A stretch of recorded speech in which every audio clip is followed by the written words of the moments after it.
Dr. R. Sugaraj Samuel. He is working as a professor in physics at New College, Chennai. He is also training students for IIT JEE, AIEEE and BIT SAT. He has more than 16 years experience in both teaching and research. He has published a book titled The Complete Handbook of Bachelor of Electronics Science Practicals, which is prescribed for the syllabus for BSc Electronics Science by University of Madras. He has presented papers in several national and international conferences and has also conducted many training programs and workshops to motivate energetic students. His research areas are ultrasonic, polymers, crystal growth and photovoltaic systems. He is experienced in both regular classroom teaching and online teaching as well. Welcome to UGC lecture series on oscillations and waves. We are discussing about the propagation of sound in medium. This lecture is devoted especially for getting an expression for the velocity of sound in air. Before we start this lecture, let us see the session outline for this lecture. In this lecture, we are going to learn about Newton's formula for velocity of sound and followed by Laplace correction to Newton's formula. Now, learnt about the propagation of sound through various medium. How the sound wave is propagating as longitudinal wave in a material medium with the elastic property and density, that has been learnt. Now, we are making an attempt in this lecture to get specifically the expression for velocity of sound in air. Air is the medium through which sound could propagate. In vacuum, sound cannot propagate. It needs a material medium for its propagation. Sound is a mechanical wave. It propagates through the vibration of particles, and in air through molecular vibration the sound is propagating. We have derived equations for velocity of longitudinal waves through material medium and got some conclusion about the expression. So, let us start our discussion from that point so that we could modify the derived equation to suit for the propagation of sound wave in air. So, let us brush up what we have learnt in one or two slides and then take up the session further for getting the equation for velocity of sound in air. From Newton's concepts of restoring force acting on the particles of the medium, it is found that the velocity of longitudinal wave in a material medium is immediately related to the elastic modulus and density of the medium. The expression for the velocity of longitudinal wave in a homogeneous medium was found to be V is equal to square root of B divided by rho. Here B is the bulk modulus of the medium and rho is the density of the medium. This equation has been derived in one of the earlier lectures. Now, this equation has to be modified so that it suits for the velocity of sound in air. Necessary modifications are to be done for this milestone equation. How can we do the modification? We will have to discuss about the method in which the sound propagates in air. When we say air, it means the air molecules present in air. Let us take up the equation again and see how best we can modify the equation for velocity of sound with the known factors. The bulk modulus is meant for any medium, but when it comes to air medium, a gaseous medium, it is better to use the term pressure, how it could be brought into the expression. Let us see how it is done. As sound is longitudinal wave, this formula is applicable for sound wave in air medium. Newton also found out that the elasticity of air is equal to its pressure. He assumed that the temperature remains constant when sound wave passes through it. He thought the process is isothermal, and hence he applied Boyle's law for the process of propagation of sound through air. When we say it is an isothermal process, the temperature of the medium should remain constant when sound wave passes through the medium. We can directly use Boyle's law in this case of isothermal process. What is Boyle's law? The product P and V is proportional to a constant, or the product of pressure and volume is constant at constant temperature. The product of pressure and volume is constant is called Boyle's law, with the condition the temperature remains constant.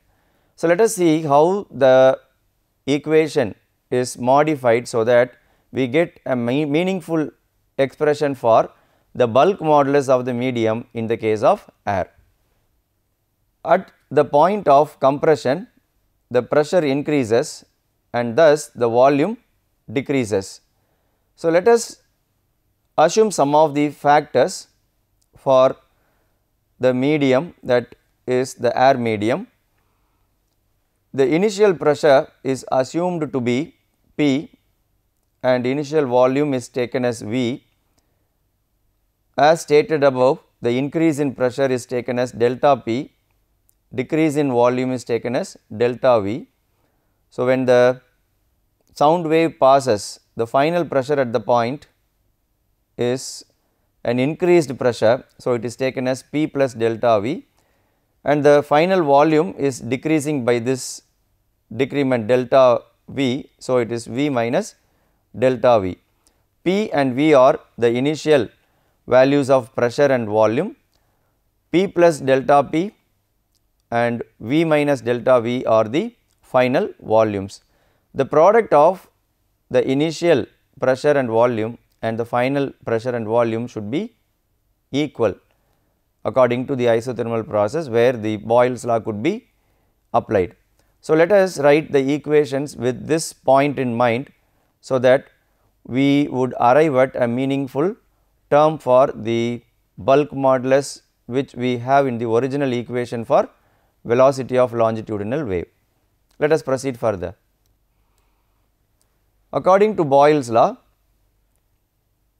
pressure volume product should be constant. So, it is written, and for our case the final pressure and final volume product is taken on the left hand side, the initial pressure volume product is taken on the right hand side, and we have expanded this expression further. So, there are 4 terms.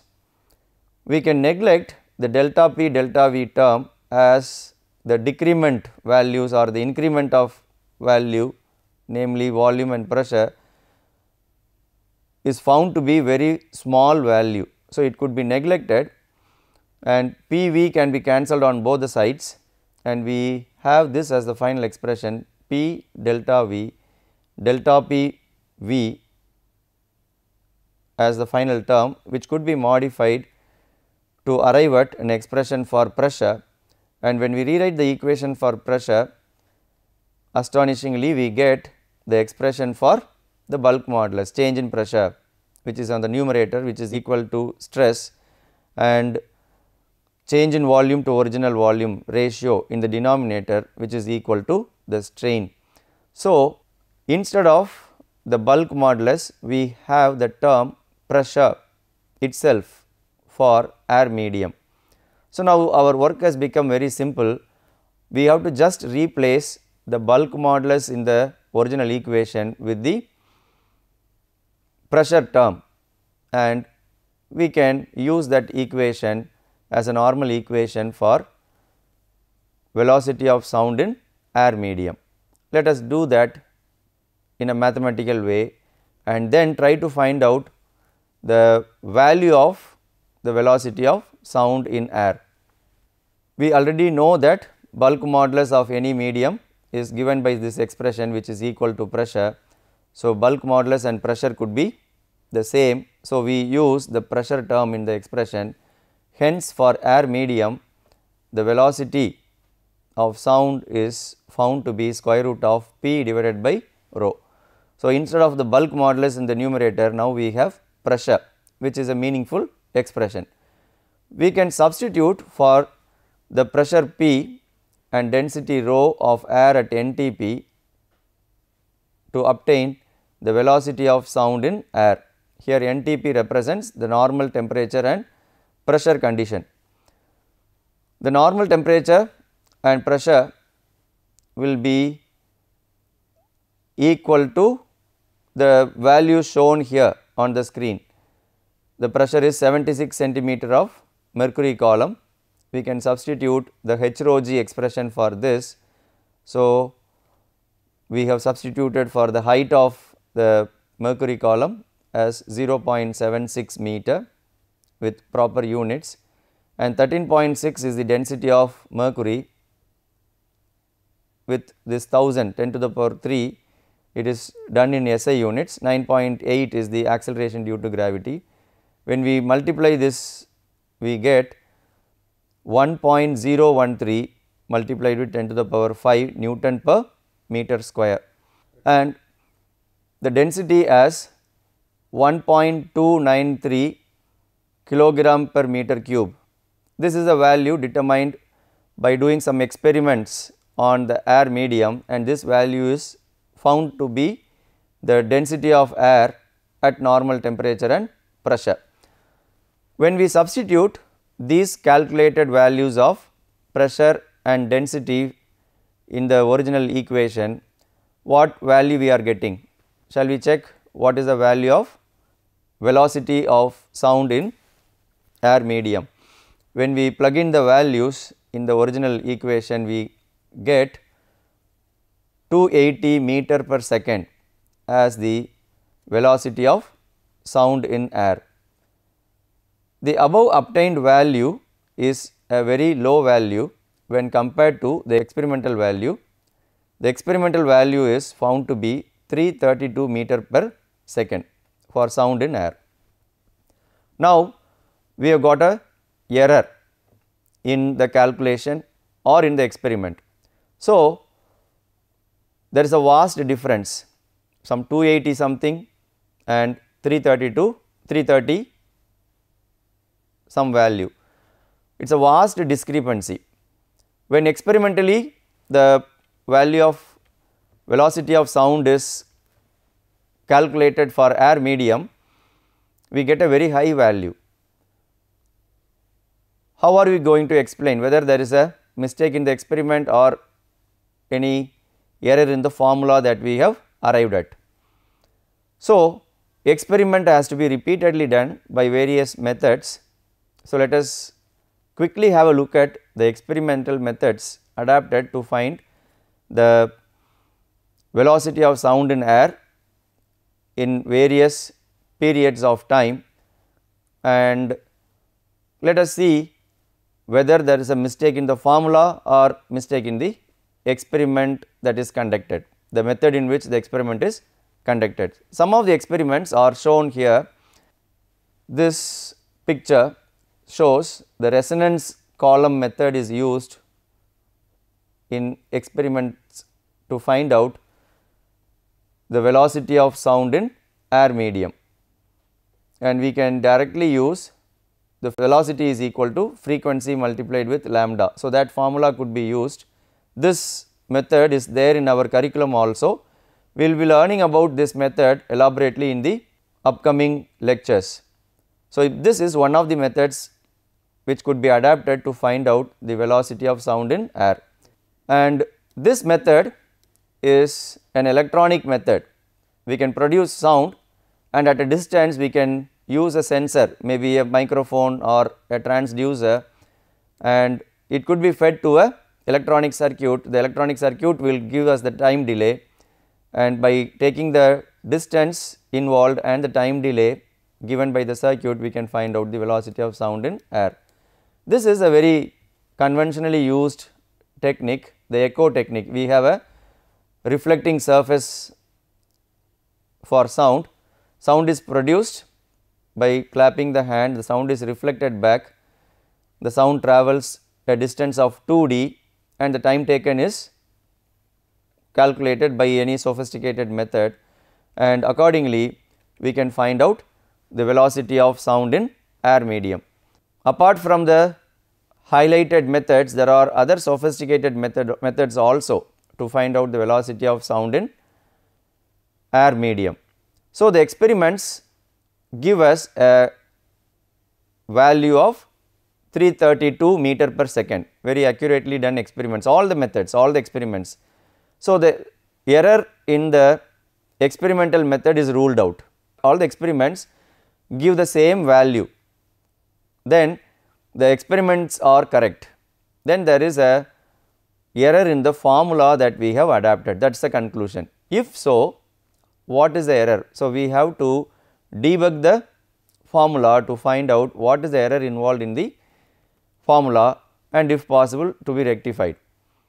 So, let us see further how the error has been identified and who has debugged the formula given by Newton and how the correction has been carried out. Shall we go further to see what is the error that is somehow brought into the equation that we have derived.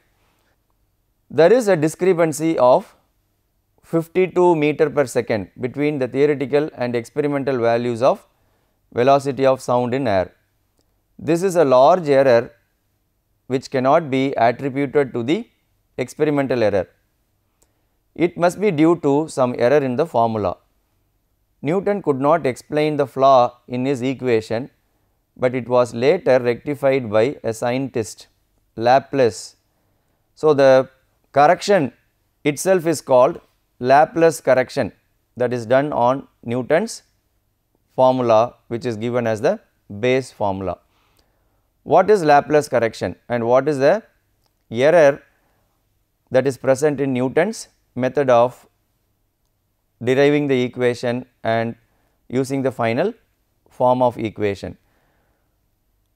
We will have to reconsider some of the assumptions that has been made when sound was passing through the air medium.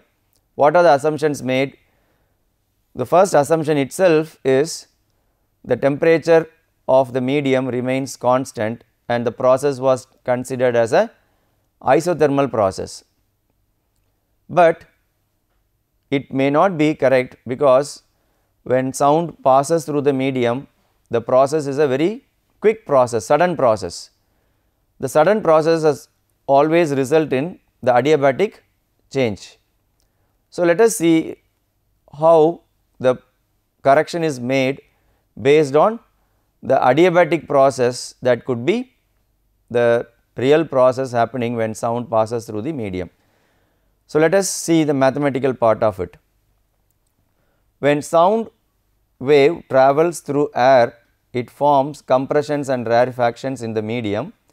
In the region of compression, there is increase in temperature because the particles come closer, and in the region of rarefaction, there is decrease in temperature.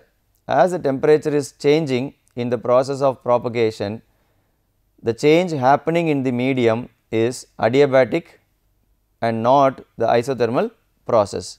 So, this is the fundamental error that has somehow sneaked into the formula attempted by Newton, but nevertheless this has been rectified by Laplace by correctly identifying the type of process that is happening when sound passes through the medium.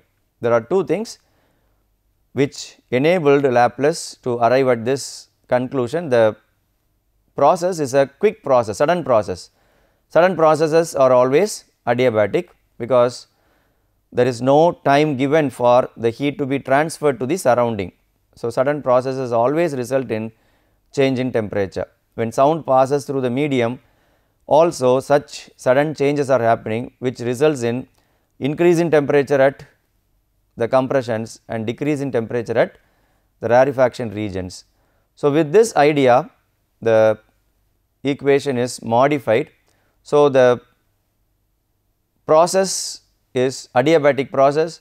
Now, the Boyle's law equation, product PV is equal to constant, is no more valid. We will have to use the equation of state for adiabatic process. What is it? Let us see. The equation of state for adiabatic process is PV power gamma is constant. Here gamma is the ratio of specific heat capacity of air at constant pressure to constant volume. So, it is represented here, what is the expression for gamma, and here we have used the PV power gamma as constant for the initial condition, the PV are the initial conditions, and on the right hand side we have P plus delta P, where the pressure is increasing, volume is decreasing, V minus delta V power gamma. So, this is the equation of state which has been used for deriving the equation. This term gamma itself is called Laplace correction. It has got a physical meaning. It is the ratio of specific heat capacity of constant pressure to constant volume. This term gamma itself is called Laplace correction. With Laplace correction, how we are going to get an equivalent term for bulk modulus. So, once again we will have to redo the entire simplification process with PV power gamma as constant and arrive at the expression for bulk modulus. Then try to substitute the bulk modulus with the term we have arrived at. So, let us do the mathematical simplifications to incorporate the correction in the equation. This is how the corrections are carried out, as we have done for the previous case to obtain the expression for bulk modulus. The same method of simplifications are done here also.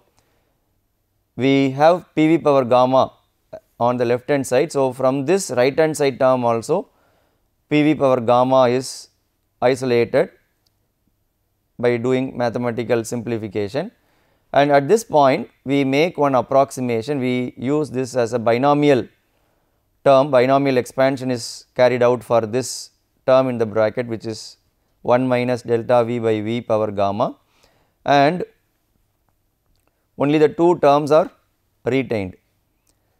Here the PV power gamma terms are cancelled and we are left out only with these terms here. These are also further simplified. To go ahead with the modification, as usual we can neglect the delta P, delta V, as it is a very small term. So, that is also knocked out. We are left with only these terms, delta P divided by P is equal to gamma delta V by V. That is also modified further, so that we could bring in somehow the bulk modulus expression, which is delta P divided by delta V by V. The numerator represents the stress, the change in pressure, denominator represents the strain, which is change in volume to original volume, which is bulk modulus. So, in the place of bulk modulus we have gamma P. So, we have written the final expression bulk modulus is equal to gamma P. What is the conclusion now? The bulk modulus has to be now replaced with not just pressure term alone, but gamma multiplied with pressure. So, the gamma is additionally coming in the expression for bulk modulus. So, equation is also to be modified accordingly. What is gamma? It is called Laplace correction, which has got a physical meaning. It is the ratio of specific heat with respect to pressure and with respect to volume. That ratio has to be taken. Let us see how the equations are modified with gamma p into it.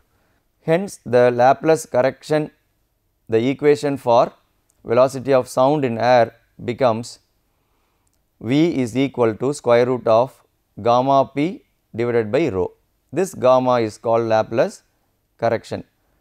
For air, the ratio of specific heat capacity gamma is calculated as 1.42. These are the experimental values. How do we get this gamma value? For each kind of air like diatomic molecules, triatomic molecules, monoatomic molecules, the gamma values are different. Air is a mixture of all of them. So, in a weighted average method, when we do the calculation, we can arrive at the value of gamma. It is normally done in any physical chemistry subject. So, with that idea, it has been done and the value is directly taken as 1.42. It is a unitless quantity. When this value is substituted in the equation for velocity of sound, what is the value we are getting? Are we getting a value which is closer to the experimental value? Let us see what is the final value we are getting with this correction. When we substitute the gamma value, we finally get the value of velocity of sound in air as 332.8 meter per second, which very much agrees with the experimental value. So, with Laplace correction, the experimental value and the theoretical value obtained using the formula match with each other. So, this is going to be the expression for velocity of sound in air. It has got three terms now. One is gamma, the other one is pressure, the other one is density. Pressure and density are the property of the air medium, and gamma is also a property. It is based on the calculation done with weighted average method. It gives the actual velocity of sound in air. In general, we take the velocity of sound in air at NTP as 330 meter per second, which is the velocity called as the sonic velocity. Can we have a velocity greater than the velocity of sound? Suppose if an object travels in a air medium with a velocity greater than that of velocity of sound, we call that kind of velocity as supersonic velocity.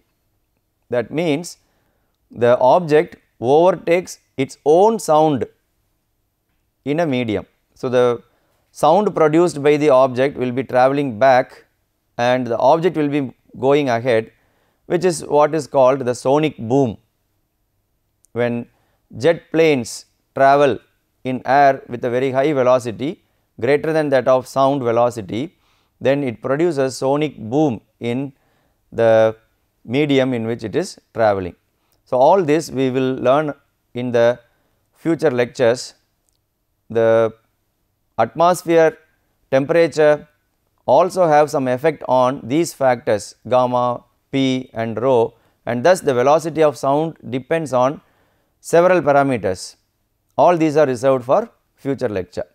So, in this lecture we have arrived at the expression for velocity of sound in air medium, the Newton's formula with Laplace correction. Before I conclude this lecture, let us see the session summary of today's lecture.